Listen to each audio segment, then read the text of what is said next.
Anyway, now it's time for my favourite feature of the show. It's time for John's Shamewell. What was I thinking? Why did I say he had nice ankles? She was stood behind me the whole time. I didn't know he's only got one hand. I was signed in on her Gmail. John's Shamewell.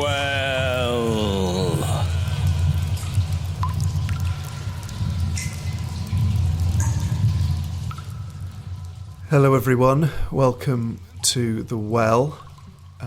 Starting to get pretty hot down here as the weather becomes nice, and apologies if during the well one of my laptop fans, because it's about this time during the show that my 2012 MacBook starts to feel the strain of some of the software that's been developed since the MacBook itself was born.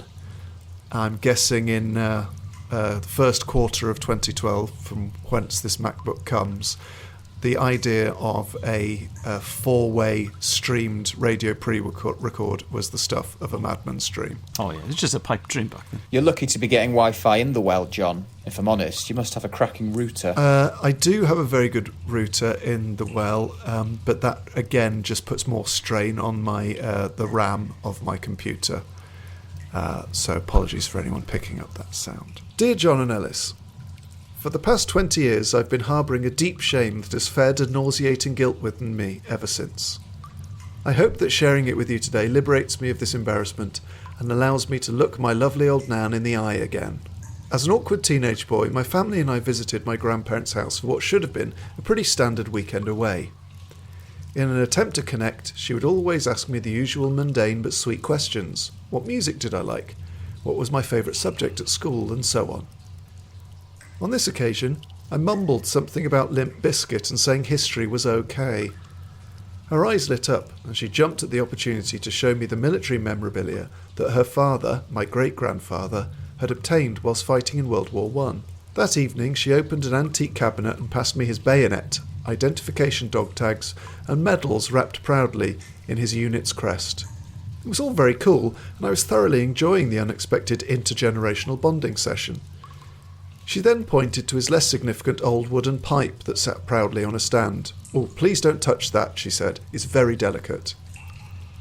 After a short while, she left the room for a brief moment, and I took the opportunity to pick up the pipe and see what it felt like to be a real man, by giving it a good old suck. With one big intake of breath, my throat filled with foul-tasting, crunchy dirt.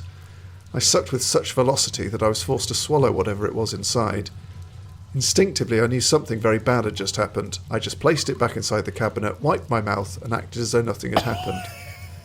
Upon my Nan's return, she pointed to the pipe and said, "He carved that pipe with his own hands, you know, to give him focus in the trenches. It's ever so dear to me. It's where I keep his ashes." Oh my god. I sat stunned. Of all the things I could have done during that 2-minute window, why did I have to eat my own great-grandfather? Unable to tell her what I'd just done, I watched as she neatly placed everything away and gave me a kiss on the forehead. Anxious and fretting, I spent the rest of the evening getting upset with my newly acquired cannibalistic tendencies. What if my Nan checks the pipe? Whoa. Of course she will, you idiot. Of course she'll know it was I who had inhaled him. Later, when everyone was asleep, I crept back downstairs and did the only thing I could think of in my teenage stupidity. I fried some instant coffee granules in a wok. Oh my god. Oh my god. Shut your mouth. Shut. Full Metal Jacket, that is absolutely I fried insane. some instant coffee granules in a wok until they were burnt, and carefully filled the pipe back up with the counterfeit goods. To this day, my Nan, now 97, doesn't know I switched her most beloved possession with spoonfuls of caffeine, and that's all I think about every time I've seen her since. Am I a bad person? Is what I did even legal? Please help me. Tell me I'm normal, and that wherever my great-grandfather is, he's looking down fondly on this moron of a great-grandchild without any ill feeling. You can't replace your granddad with Kenko. You can't replace your granddad with Kenko. But I would have to say, I do genuinely think, if his granddad were looking down at that, a man familiar with trench hijinks and, you know, that sort of plucky Tommy spirit, I think he would have giggled. And I think he'd be sort of sharing in the private joke with you. And also, if you survive the trenches, that is going to offer you a sense of perspective. And you're going to realise that your great-grandson, who you never got to meet, didn't mean any harm by it. Your grandmother hasn't found out, so she doesn't realise.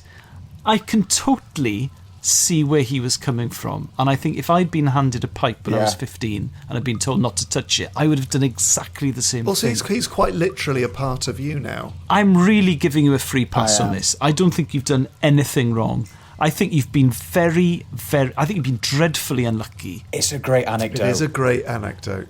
It's a great anecdote. If everyone's okay with it eventually, die an eye on it. Do you know what? I would say it's the best anecdote. It's up Can there. you imagine telling that in a pub scenario and someone saying, "Oh, I've got one that's better than that"? It's the Oh, best yeah. anecdote about pipes. It's the best anecdote about ashes, and it's also crept in to be the best anecdote about instant coffee I've heard. Yeah. Okay, if you have a shame well to submit to us, folks, an embarrassing story that you would like to be freed from, do send it to ellisandjohn@bbc.co.uk.